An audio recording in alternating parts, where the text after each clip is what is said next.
오늘 말씀 제목 함께 따라 하실까요? 하나님이 받으시는 가정. 오늘 주일인데 또 설날이지요. 새해를 맞이한 우리 하늘빛 광성교회 모든 형제 자매님들, 또 오늘 이 예배에 함께하고 계신 모든 성도님들의 가정마다 주님의 은혜와 평강이 가득하기를 우리 주 예수 그리스도의 이름으로 축원드립니다. 오늘은 가족, 형제, 또 친지들이 함께 모이고 만나는 이 명절 맞이해서 우리의 가정, 우리 가문에 대한 이야기를 주제로 함께 하나의 말씀을 좀 듣고자 합니다.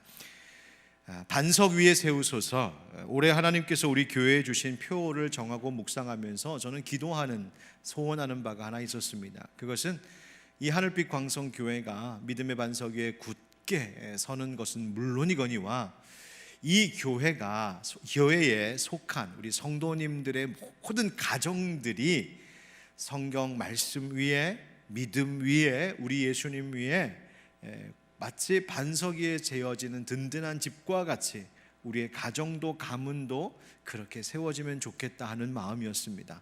여러분, 그렇게 되기를 축복합니다. 가정을 바르게 세우는 것, 또 가정을 잘 다스리는 것, 그것이 얼마나 중요한지는 누구나 알고 느끼는 바이죠. 그래서 여러분 잘 아실 사서삼경 중 대학에서 유래된 그 유명한 말이 있지 않습니까? 수신제가 치국평천하. 자신의 몸을 스스로 수련하고 잘 다스리고 또 그것과 더불어 가정과 가문을 잘 다스리고 세우는 것이 모든 큰일의 가장 기본이 되는 첫걸음임을 교훈하는 귀한 명언이지요. 여기에서 한자로 제가라고 하는 말을 주목해서 보면 그 제자가 가지런할 제, 조화할 제자를 씁니다. 그러니까 집안을 가지런하게 하고 조화롭게 하는 일, 그 일을 제가라고 하는 것이죠. 여러분, 우리는 우리의 가정을 가지런하고 조화롭게 지금 잘 다스리고 있습니까? 또 우리 그리스도인들에게 있어서 하나님의 말씀을 근거로 기준으로 하여 과연 우리 기독교 가정과 가문이 조화롭고 가지런하게 된다는 것은 과연 어떤 것을 이야기하는 것일까요? 사도 바울은 교회의 감독들, 그러니까 오늘날로 치면 교회의 목회자들, 그 장로들을 가리켜 그러한 감독이 될 자격이 있는 사람들은 이런 사람들입니다라고 우리에게 추천해주고 있는데, 그 설명을 보면 디모데전서 3장 4절 5절에 이렇게 말하고 있습니다. 자기 집을 잘 다스려 자녀들로 모든 공손함으로 복종하게 하는 자라야 할지며, 사람이 자기 집을 다스릴 줄 알지 못하면 어찌 하나님의 교회를 돌보리요. 아멘. 그러니까 교회의 지도자들, 교회의 목회자들, 장로들은 마땅히 가정을 잘 돌볼 수 있어야 된다. 왜? 가정 잘 다스려야 하나님의 집도, 교회도 잘 다스릴 수 있지 않겠느냐, 이 본을 보이고 그 일에 힘써야 된다는 것이죠.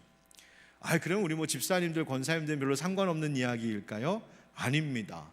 그 밑에 12절에 가서 보면 동일하게 이렇게 말씀하고 계세요. 집사들은 한 아내의 남편이 되어 자녀와 자기 집을 잘 다스리는 자일지니. 아멘. 그러니까 교회에서 우리가 신앙생활 한다는 것, 교회 생활 한다는 것, 즉 우리의 영적인 모든 생활에 있어서 그것은 이곳에서만 이루어지는 일이 아니라 가정에서도 이루어지는 일이요, 자녀와 가정을 잘 돌보고 다스리고 세우는 것이 믿음을 가진 부모로서, 가정의 리더들로서 반드시 중요하게 여기며 행해야 될 일이라고 성경은 우리에게 가르쳐주고 있는 겁니다.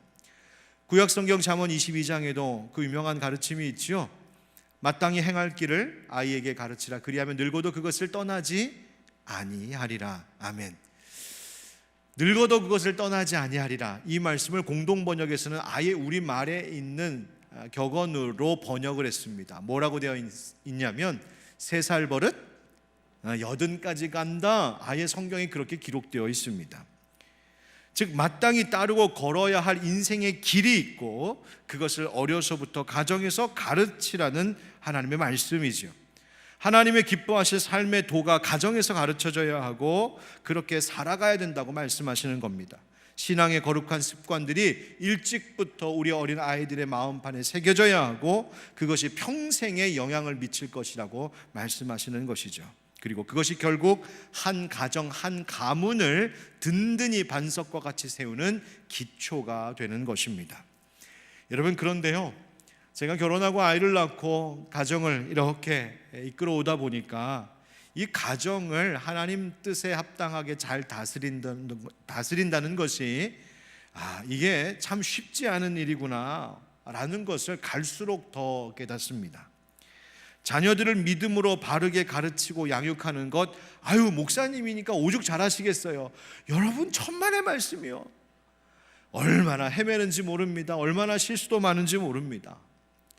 부모가 모든 생활에 거룩한 본을 보인다는 것, 이게 말처럼 간단한 일이 아니구나 갈수록 느낍니다. 제가 스스로 부족해서 그렇게 제대로 잘 못하는 것도 참 많고, 때로는 가족들이 잘 따라와 주지 않는 경우도 있는 것 같고, 자녀들이 어려서는 그냥 엄마 아빠 말 잘 듣고 따라오는 것 같았는데 이제는 머리가 다 커서 자기들 하고 싶은 대로 하는 경우도 있는 것 같습니다. 성도님들 가운데 돌아보면 먹고 사는 문제, 현실에 닥친 문제가 급해서 정작 자녀들의 신앙이나 가족들의 신앙이 어떠한지는 크게 관심을 기울이지 못한 것에 대하여서 나중이 되어서야 후회하는 경우들도 종종 보게 됩니다. 여러분, 그렇다고 가정을 그렇게 잘 다스리는 것이 쉽지 않은 일이라고, 혹은 너무 늦은 것 같다고 포기해버리고 내버려둘 수 있는 일은 아니지 않습니까? 오늘 하나님께서 우리에게 들려주시는 말씀에 귀를 기울이면서 가정과 가문을 바로 세운다는 것이 무엇인지, 그리고 또 그렇게 하려면 우리가 무엇부터 다시 초심으로 시작해야 될지 주님께서 우리에게 각자 주시는 그 음성에 귀를 기울이는 이 시간이 되기를 주님의 이름으로 축원드립니다. 우리 계속해서 이 반석이라고 하는 이름의 뜻을 가진 베드로의 이야기를 우리가 함께 나누고 있는데요, 사도행전 속에 나오는 사도 베드로의 행적, 그 이야기 중에 기독교 교회의 역사에 있어서 구속사적으로 매우 중요한 의미가 있는 일이 하나 있었습니다. 그것이 바로 오늘 본문의 이야기인 바로 이방인 로마 군대의 장교 고넬료의 가정을 사도 베드로가 방문한 일입니다.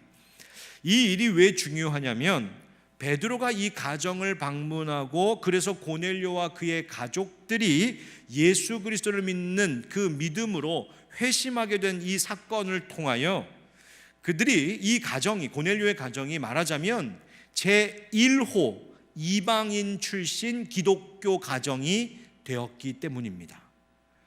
이전까지는 하나님의 구원이 유대인들에게만 있다라는 생각에 머물러 있었습니다. 예수 그리스도의 그 복음을 통한 구원의 은혜라는 것이 얼마나 큰 것인지, 그것이 모든 만민들에게 열려있는 복된 소식인지를 미처 생각하지 못하고 그저 야훼, 여호와 신앙을 가지고 있었던, 선민이라고 생각했었던 그 유대인들 자신들에게만 예수 믿어 구원 얻는 은혜도 자기 유대인들에게만 주어진다는 생각에 여전히 머물러 있었던 바로 그 초기의 이야기입니다. 그런데 이 베드로가 방문한 고넬료의 집안 사람들이 베드로를 통하여 예수 복음을 듣고 예수님을 믿고 성령을 받고 그렇게 구원 얻게 된 이 일로 인하여서 하나님께서 예수님을 통하여서 베풀어 주시는 구원이 그저 유대인에게만 한정된 것이 아니라 하나님을 경외하는 모든 이방인에게도 다 열려있는 것이구나, 이 사실을 두 눈으로 확인하게 되었고 그것이 공식적으로 인정받을 수 있게 된 그 계기가 바로 이 고넬료 가족의 회심 사건이었습니다. 그래서 이때의 베드로가 뭐라고 고백했냐면, 오늘 본문 34절 35절 말씀인데요, 우리 한번 같이 읽어보실까요? 시작. 베드로가 입을 열어 말하되 내가 참으로 하나님은 사람의 외모를 보지 아니하시고 각 나라 중 하나님을 경외하며 의를 행하는 사람은 다 받으시는 줄 깨달았도다. 아멘. 아멘. 하나님이 무엇을 보지 않으신다고요? 사람의 외모를 보지 않으신다고요. 여기서 사람의 외모라는 것은 뭘 말하냐면, 그가 어디 출신 사람인지, 혹은 어느 나라 어느 국적의 사람인지, 어느 혈통의 가문인지, 어떤 인종인지, 그런 육적인 것, 그것이 하나님의 어떤 조건이 되지 않는다는 이야기입니다. 하나님은 그런 조건들과 상관없이 모든 이들을 다 받아주시는 사랑의 하나님이심을 말하고 있는 것이죠. 여러분, 받아주신다는 것이 뭡니까? 하나님이 우리를 환영하신다는 거죠. 하나님께서 기뻐해 주시고 인정해 주셔서 구원받은 하나님의 자녀, 하나님 백성 삼으신다는 말입니다. 그래서 하나님의 백성 삼으신 자들을 하나님이 존귀하게 여기시고 이제 보호하시고 인도하시고 세워주시는 그런 사람, 그런 가정, 그런 가문이 되게 하신다는 겁니다. 먼저 여기 오늘 예배하고 이 말씀을 듣고 계시는 우리 모든 성도님들의 가정과 가문이 그렇게 하나님께서 기뻐 받아주시는, 하나님이 환영해 주시는 복에 있는 가정과 가문 이루시기를 주의 이름으로 축복합니다. 여러분, 하나님이 어떤 사람, 어떤 가정을 받으신다고 말씀하실까요? 외모, 출신, 배경, 경제적인 수준, 교육적인 수준 다 필요 없답니다. 사도 베드로는 단 한 가지만을 이야기하고 있죠. 하나님을 경외하며 의를 행하는 사람, 하나님을 경외하며 의를 행하는 가정, 그 집안이 하나님이 받으시는 가정이랍니다. 자, 그렇다면 여러분의 가정은 어떠신가요? 하나님이 받으실 만한 그런 가정입니까? 만약 그렇다면 하나님을 경외하며 의를 행한다는 것은 또 무엇을 말하는 것일까요? 오늘 고넬료의 가정을 통하여 이 점을 한번 진지하게 깊이 생각해 보면 좋겠습니다. 한번 따라합시다. 기도하는 가정. 여러분, 어떤 사람을 혹은 어떤 가정, 집안을 소개할 때 뭐 여러 가지 이야기들을 할 수 있죠. 선보일 때, 소개팅 할 때에도, 이렇게 옆에서 중간에서 중매해 줄 때에도 이 형제 또 이 자매의 부모님은 어떻고 집안은 어떻고 뭐 이런 이야기 하지 않습니까? 그런데 세상 사람들 하는 이야기 들어보면 아유, 저분 집안이 대단하대, 저분이 어느 동네의 유지라며, 아유, 저 집안에 훌륭한 분들이 많이 있었다며, 이러면서 성공하고 출세한 인물, 뭐 소유한 재산, 또 사회적인 지위, 주변에 미치는 영향력, 뭐 이런 것들로 그 사람과 그 가정, 그 가문 소개하기를 사람들은 좋아합니다. 심지어 교회 안에서도 그런 것 가지고 소개하고 자랑하고 힘쓰려는 일들도 있는데, 그래서는 안 되겠죠. 여러분, 하나님은 당신께서 기뻐 받으신 이 고넬료의 가정을 오늘 성경을 통하여 우리에게 그 가정을, 그 고넬료라는 인물을 소개해 주시는데, 그가 어떤 사람인지 다른 것에 하나님은 별로 관심 없으셨습니다. 하나님의 관심을 끈 것이 있었어요. 그것이 뭘까? 바로 우리에게 소개해 주시는 내용입니다. 사도행전 10장 2절 말씀에 그가 경건하여 온 집안과 더불어 하나님을 경외하며 백성을 많이 구제하고 하나님께 항상 뭐 하더니? 기도하더니. 고넬료를 우리에게 소개하시기를, 고넬료는 기도하는 사람이었어. 4절 말씀에도 고넬료가 주목하여 보고 두려워 이르되 주여 무슨 일이니까? 천사가 이르되 네 기도와 구제가 하나님 앞에 상달되어 기억하신 바가 되었으니. 항상 기도했다는 겁니다. 매일 기도했다는 말이죠. 모든 일, 무슨 상황 앞에서도 고넬료와 그 가족들은 기도하는 사람들이었다는 겁니다. 하나님께서 기억하실 정도로. 고넬료가 베드로를 처음 만나서 했던 말, 고넬료가 베드로를 만나기 나흘 전에 기도하던 중에 바로 그 빛난 옷을 입은 한 사람이 자기에게 했던 이야기도 똑같이 그렇게 해서 전하고 있는 거죠. 31절에 말하되 고넬료야, 하나님이 네 기도를 들으시고 네 구제를 기억하셨으니. 아멘. 기도하는 사람들이었다는 말입니다. 여러분, 하나님께서 기뻐 받으신 고넬료의 가정의 그 특징은 하나님을 경외하는 가정이 돼 하나님께 기도하는 사람들이었다. 기도하는 가정, 기도하는 사람들, 여러분 너무 뻔한 이야기, 당연한 이야기라고 생각하십니까? 그렇다면 그 뻔하고 당연한 일이 여러분의 가정 안에서는 잘 이루어지고 있는지요? 여러분, 하나님께 기도한다는 것이 뭘까요? 그것은 그 가정의 주인이 하나님이심을 알고 모든 일에 있어서 가정의 주인 되신 하나님 앞에 묻고 의지하고 하나님 결제받고 움직인다는 것입니다. 하나님께 예배하는 가정이라는 말입니다. 어떤 일을 하든지 자녀들의 장래까지도 하나님께 맡기고 하나님 의지하는 중심을 말하는 것입니다. 여러분의 가정은 그렇게 모든 일에 있어서 하나님께 기도하고 항상 하나님 주인으로 여기며 의지하여 살고 있습니까? 17세기 청교도 목회자인 리처드 백서터가 쓴 그리스도인을 위한 지침서라고 하는 책에 보면 그리스도인의 가정을 주제로 한 정말 보석 같은 말씀의 가르침들이 있는데, 그 가운데 거룩한 가정을 위한 지침이라고 하는 그 장에 가서 보면 기독교 가정은 특별히 그 가장의 역할이 매우 중요함을 강조합니다. 거기에 나오는 몇 가지 문장들을 좀 발췌해서 소개하면 이런 내용들입니다. 가장의 권위는 모든 질서의 하나님께로부터 온다는 것과, 그러니까 가장에게 권위가 있는데 그것은 하나님이 주신 권위다. 그리고 하나님께 순종한다는 것은 곧 가장에 대한 순종을 포함한다는 사실을 가족들은 알아야 합니다. 이렇게 권면하고 있습니다. 또 이런 문장들도 있습니다. 거룩한 가장이 되려면 먼저 거룩한 사람이 되어야 합니다. 그러니까 가장으로서의 영적 권위를 갖는다는 것은 내가 그렇게 우긴다고 되는 것이 아니고, 내가 그렇게 윽박지른다고 되는 것이 아니라 나부터 거룩한 사람이 될 때 거룩한 가장으로서의 도리와 역할을 감당할 수 있게 된다는 말입니다. 가장은 자신의 영혼이 먼저 하나님께 전적으로 순종해야 하고, 또 가족들을 향한 신령한 사랑으로 차고 넘치는 그 사랑의 마음이 가득한 가장이 되어야 합니다. 이런 이야기를 들려주고 있습니다. 여러분, 이것이 어떻게 실천될 수 있다고 생각하십니까?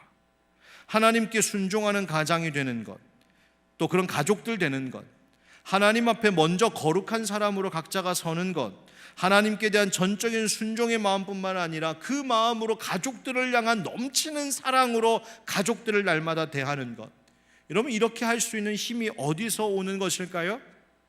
제가 결혼하고 애들 낳고 양육하고 지금까지 살아와 보니까 제가 혼자서 애쓰고 수고한다고 인간의 힘으로 되는 것이 아니더만요.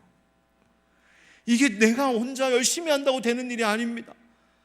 할 힘도 없거니와 나의 자신이 얼마나 무지하고 연약한지, 가족들 앞에서 실수도 많고 연약하고 인간의 악한 본성이 불쑥불쑥 튀어나오기도 하고 정말 부끄럽기 짝이 없는 모습들이 제 안에도 있음을 발견하게 됩니다.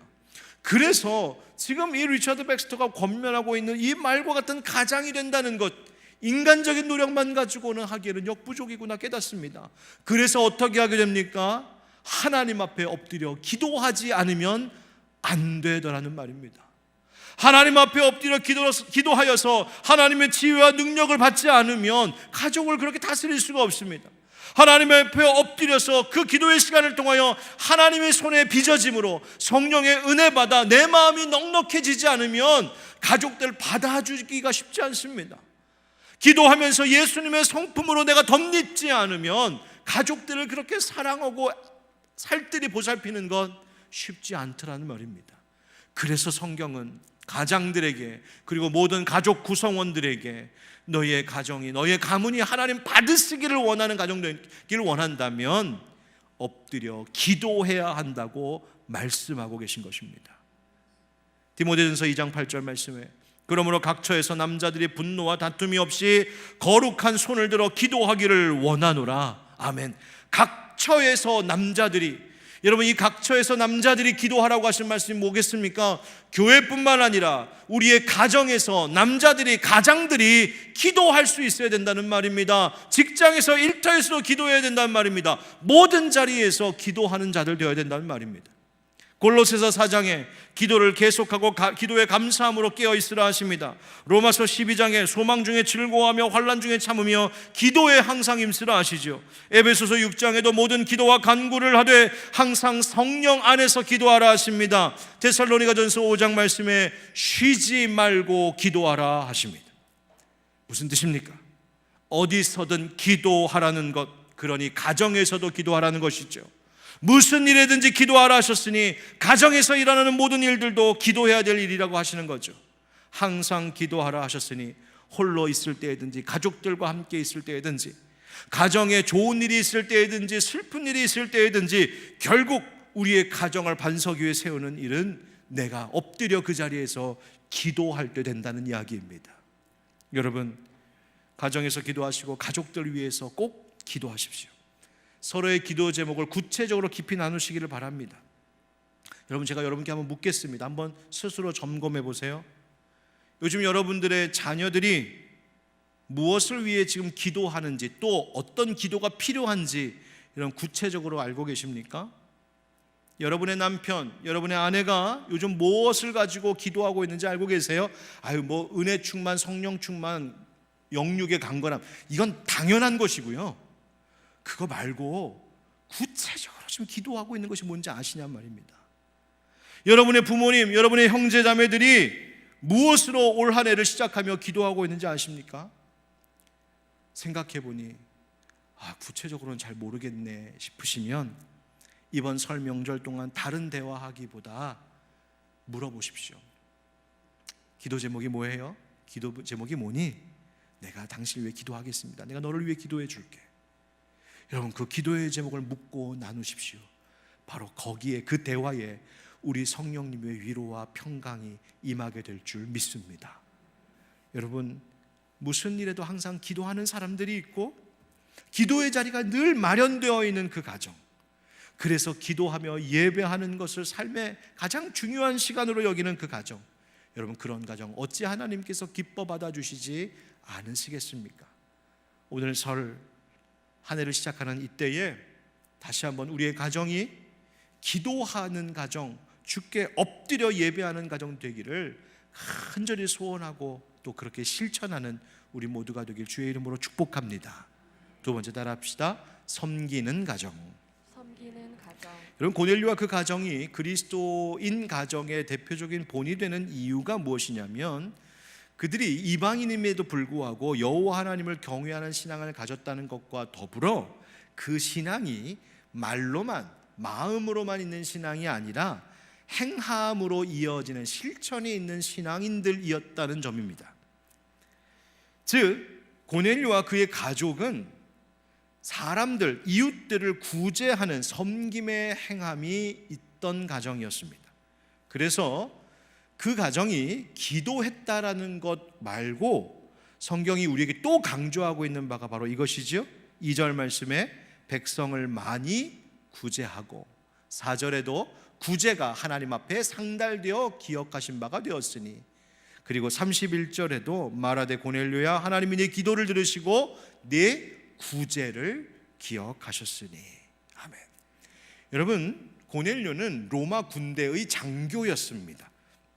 힘을 가진 사람이었고 당시의 군인들은 자신들에게 있는 그 무력으로, 권력으로 식민 통치를 받고 있던 사람들을 갈취해야 하고 포갑을 행사하는 일이 비일비재했던 때입니다. 그런데 고넬료가 그렇지 않았다는 거예요. 그가 가진 힘으로, 자기에게 있는 이 무력과 권력으로 자기가 어떠한 부를 더 축적하기 위하여 갈취하였거나 자기에게 있는 힘으로 다른 사람을 억압하는 것이 아니라 오히려 그 힘을 도구 삼아 다른 사람들을 구제하는 선한 일에 사용했다는 말입니다. 힘이 주어진 만큼 그 힘에 대한 책임과 사명이 뭔지를 알았고, 이 힘을 어떻게 선용하는 것이 자기가 믿게 된 여호와 하나님을 향한 기쁨의 일이 되는지를 잘 알고 있었다는 거예요. 여러분, 이렇게 자기에게 주어진 어떤 힘, 어떤 이것을 책임감 있게 사용하는 것을 뭐라고 말합니까?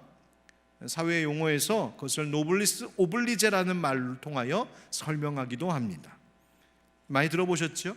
사회의 고위 지도층 인사에게 요구되는 높은 수준의 도덕적인 의무, 바로 사회에 대한 책임을 가리키는 프랑스어로 된 용어입니다. 힘을 가진 자일수록, 더 많이 배운 사람일수록, 더 많은 권리와 높은 자리에 있는 사람일수록, 더 많은 영향력을 미치는 높은 지위에 있는 사람일수록 그가 사회적인 공적인 책임을 다할 줄 아는 미덕이 있어야 된다. 그래야 그 사회가 바른 사회가 된다고 말하는 거예요. 고넬료가 그랬다는 겁니다. 여러분, 우리나라 지도자들 위해서 꼭 기도해 주시기 바랍니다. 이번 설 명절 때 이제 가족들 만나면 함께 식사하시면서 대화 나누실 때에 우리나라 지도자들 그냥 밥상 위에 반찬 삼아 씹지만 마시고요, 그분들 위해 기도해 주셨으면 좋겠어요. 뭐라고?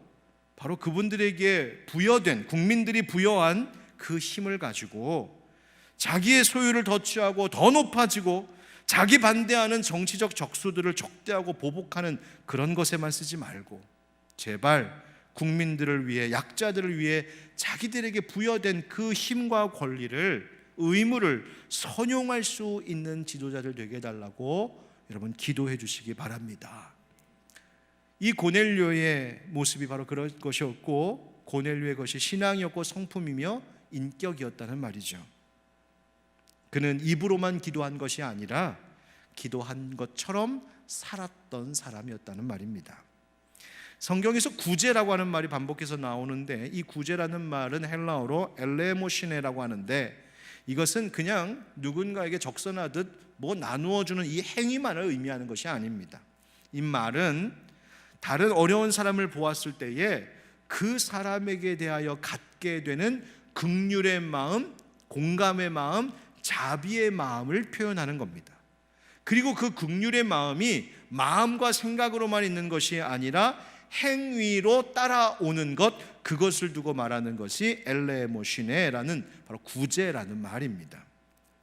다시 말하면 고넬료라고 하는 사람은 기도할 때에도 자기 욕망에만 빠져서 자기 기도 제목만 했던 사람이 아니라, 즉 자기 중심적인 삶, 나 잘 되고 내 가족, 내 자식들 잘 되는 거, 그거 위해서만 기도했던 사람은 아니라 그 마음에 긍휼한 마음이 있고 공감하는 마음이 있고 다른 사람들을 위하는 마음이 있어서 그들을 위해서 기도했고, 기도한 것처럼 삶의 행위로 그들을 돕고 섬기고 구제하는, 그렇게 행동하는 기도인, 기도자, 행동하는 신앙인이었다는 말입니다. 여러분, 고넬료의 성품이 묻어나는 한 구절이 또 있는데요, 오늘 본문의 33절 상반절에 보면 이렇습니다. 베드로에게 고넬료가 말하기를 오셨으니 잘하였나이다. 오셨으니 잘하였나이다. 베드로가 왔을 때에 그를 기쁨으로 환영하고 극진히 대접했다는 말이에요. 여러분, 이번 설에 가족들 뭐 이미 만나신 분도 계시겠지만 또 만나러 가실 분도 계시죠? 또 찾아오는 분들도 계시죠? 여러분, 그분들 봤을 때 좀 마음에 안 드는 구석이 있다고 째려보지 마시고요, 꼭 이렇게 똑같이 인사하셨으면 좋겠습니다. 한번 따라 하시죠. 오셨으니 잘하였나이다. 잘이 좀 길어야 돼요. 오셨으니 잘하였나이다. 우리 집 오신 거 환영합니다. 또 이렇게 만나주셔서 고맙습니다. 여러분, 이것 가지고 인사하는 것이죠. 즉, 이 고넬료의 집안 사람들은 사람을 돕고 섬기고 위하고 나누고 환영하고 대접하는 바로 이것이 그 가정의 분위기였고 문화였고 가풍이었다는 말입니다. 여러분들의 가정, 여러분들의 가문의 분위기, 가풍은 어떻습니까? 우리 서로 다른 사람들에 대하여서도 돕고 섬기고 위하고 나누고 대접하는 그 아름다운 문화와 가풍이 여러분들 가정 가운데에서도 꽃필 수 있기를 주의 이름으로 축복합니다. 그런 집안을 하나님이 어찌 축복하시지 않으시겠어요? 여러분, 이 가풍은 어떻게 이루어지는 것일까요? 결국 섬기고 나누고 베풀고 대접하는 바로 이 행동이 부모가 먼저 본을 보이고 그 행동이 자녀들에게도 가르쳐질 때에 그 가문, 가정의 가풍이 되는 것이죠. 여러분, 가족들끼리는 물론이거니와 타인과 이웃을 향한 이 이타적인 태도와 사랑의 언행이 우리 가정을 더 행복하게 하는구나, 우리만 좋은 날 좋은 거 먹고 마시자, 이게 우리를 행복하게 하는 것이 아니라 내가 먹을 것 있으면 그거 함께 나누고 내가 쓸 것 있으면 그거 좀 아껴 써서 다른 사람들 나누어 주고 하나님 나라 위해서 헌신할 때 그때 우리 가정에 더 큰 기쁨과 행복이 있구나, 그것을 가르쳐 주는 것이 정말 자녀들 잘 가르치는 것이라는 말입니다.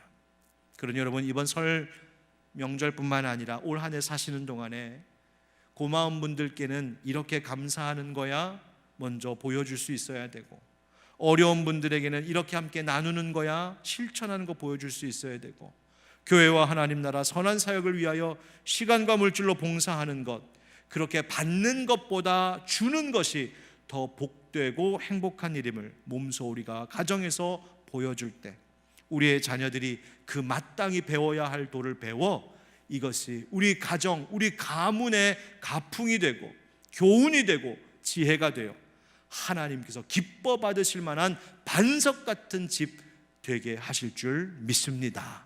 세 번째 따라합시다. 말씀으로 사는 가정. 말씀으로 사는 가정. 주님의 명령을 따라 이 고넬료 가정을 방문한 베드로, 그때 고넬료가 이 베드로를 환영하면서 보여준 태도와 말이 있는데요, 24절 말씀에 보니까 이튿날 가이사랴에 들어가니 고넬료가 그의 친척과 가까운 친구들을 모아 기다리더니 합니다.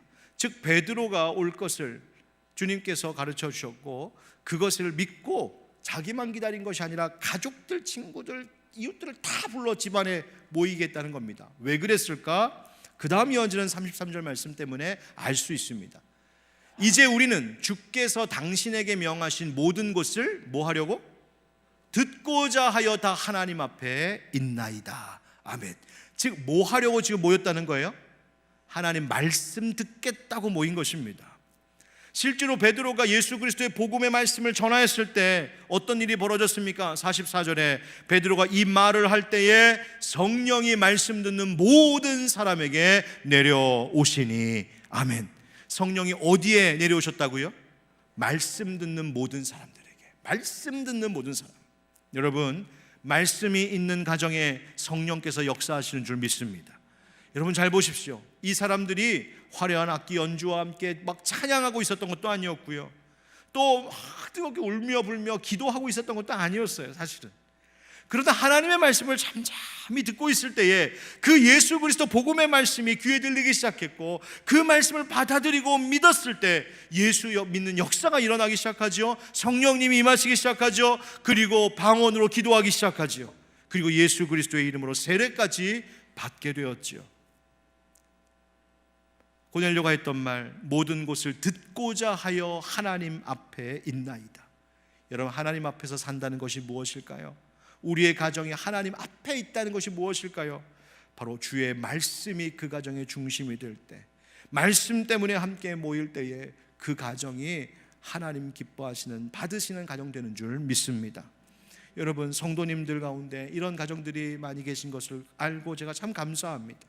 주일날 선포되는 말씀, 우리 아이들 교회 학교에서 듣는 말씀, 그 말씀 하나 가지고서 한 주를 살아간다라고 하는 이야기를 들을 때마다 정말 두렵고 떨리는 마음으로 말씀 준비하지 않을 수가 없습니다.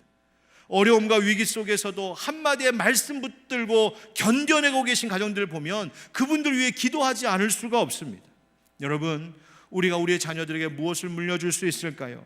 세상 물질, 집과 세상의 명예, 권세, 재산들, 여러분 이것이 최고의 유산이 절대로 아닙니다.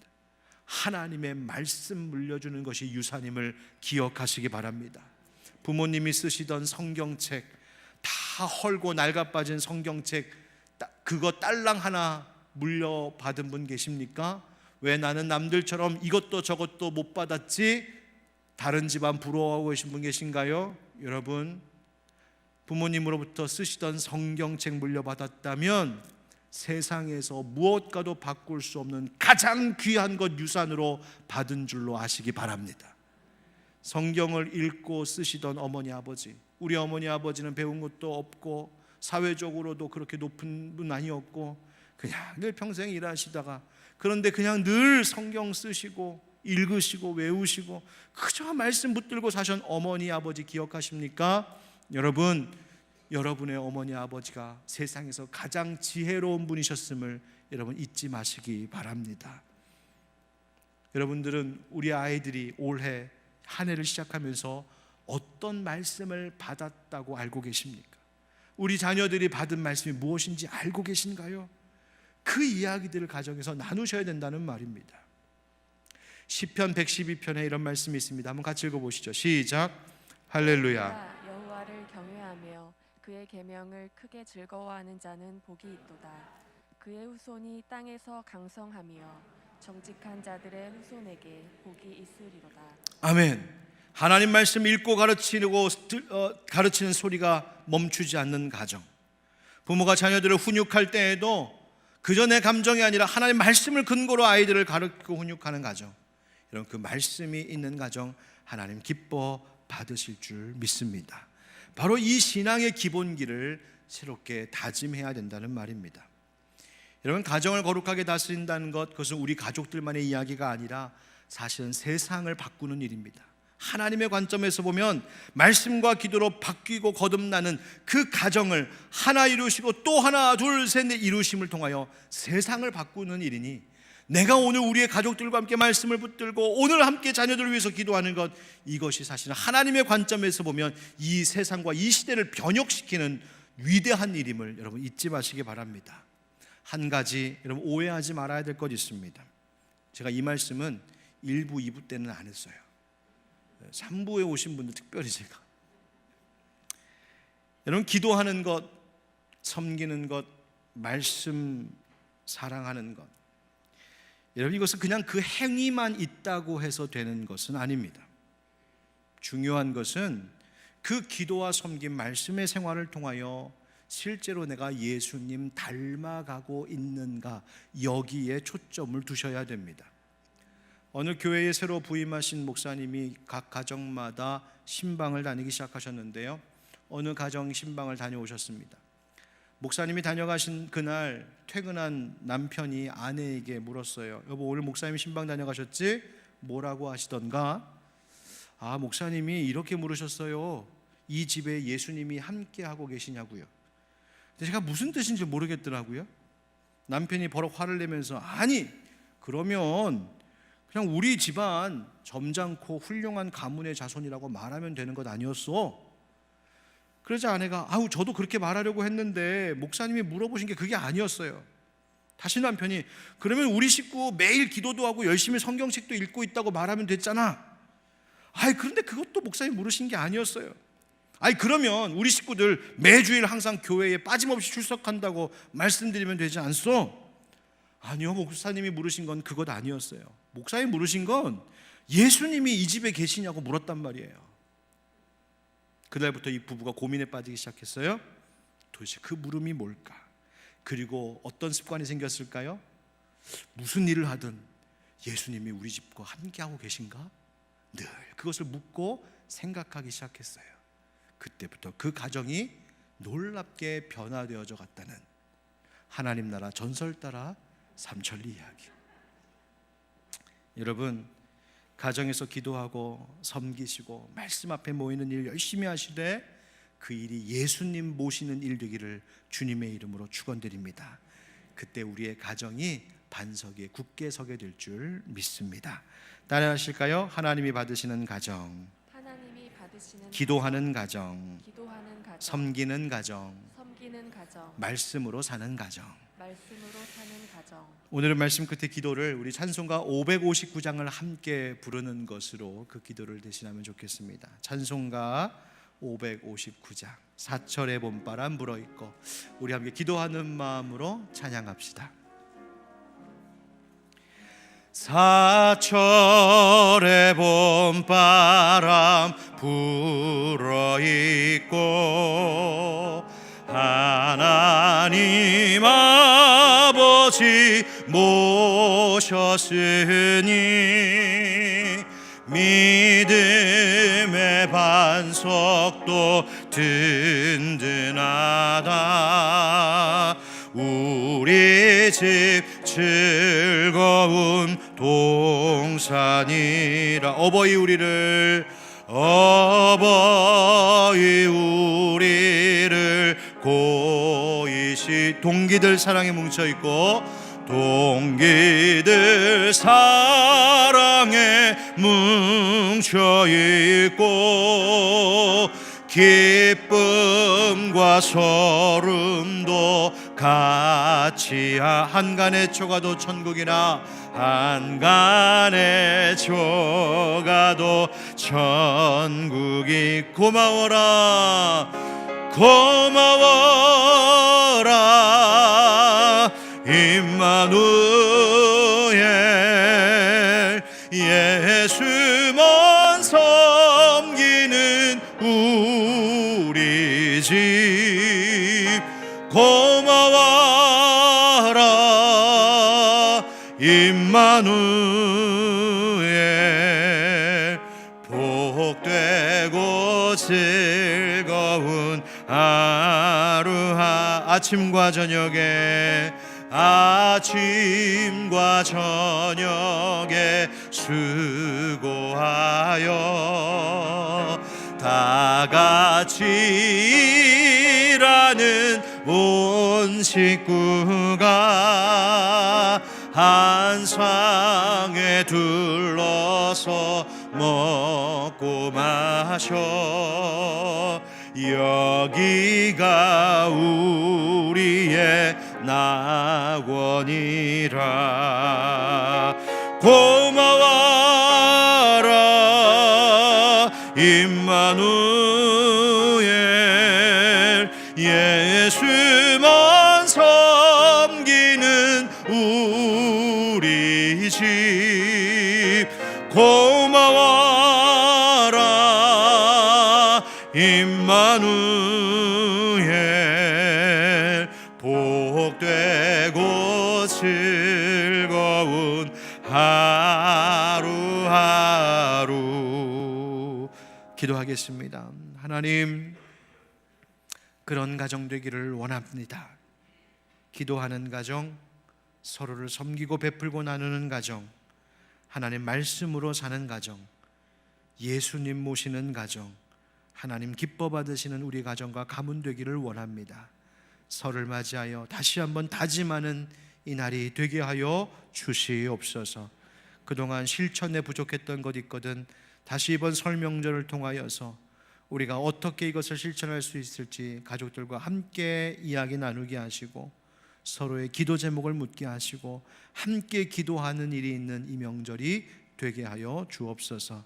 바라옵는 것은 아직 가족들 가운데 믿지 않는 가족이 있어 기도하는 이들이 있습니까? 올해가 다가기 전에 저들에게 예수 믿는 회심과 변화를 허락하여 주시옵소서. 그래서 온 가족이 함께 나와 예배하며 찬양하는 기쁜 일이 있도록 그 가정, 그 가문의 영혼 구원의 복을 내리어 주시옵소서. 뿐만 아니라 홀로 있는 분들, 외로움 가운데 있는 분들, 하나님 또 병들어 아파하고 있는 분들, 현실의 문제로 어려움 가운데 있는 분들, 물질의 부족으로 어려움 가운데 있는 분들, 직장 일거리가 없어서 어려움 가운데 있는 분들, 명절이 명절 같지 않고 마음에 오히려 근심과 우울함이 찾아오는 분들, 하나님 기억하여 주셔서 긍휼히 여겨주시고 도움의 손길을 펼치시고 하나님 모든 슬픔이 기쁨으로 머리에 씌어진 재가 화관으로 바뀌어지는 놀라운 역사가 일어나게 하여 주시옵소서. 이 명절이 올 한 해가 그와 같은 복이 있는 한 해가 되기를 바라옵고 우리 주 예수 그리스도의 이름으로 축복하며 기도하옵나이다. 아멘. 이제는 우리 주 예수 그리스도의 은혜와 하나님 아버지 크신 사랑과 성령의 교통하심과 역사하심이 오늘 주신 말씀대로 되는 우리 가정, 우리 가문 되기를 원합니다고 하는 모든 주의 성도들 위해 영원까지 함께 하시기를 간절히 축원하옵나이다. 아멘.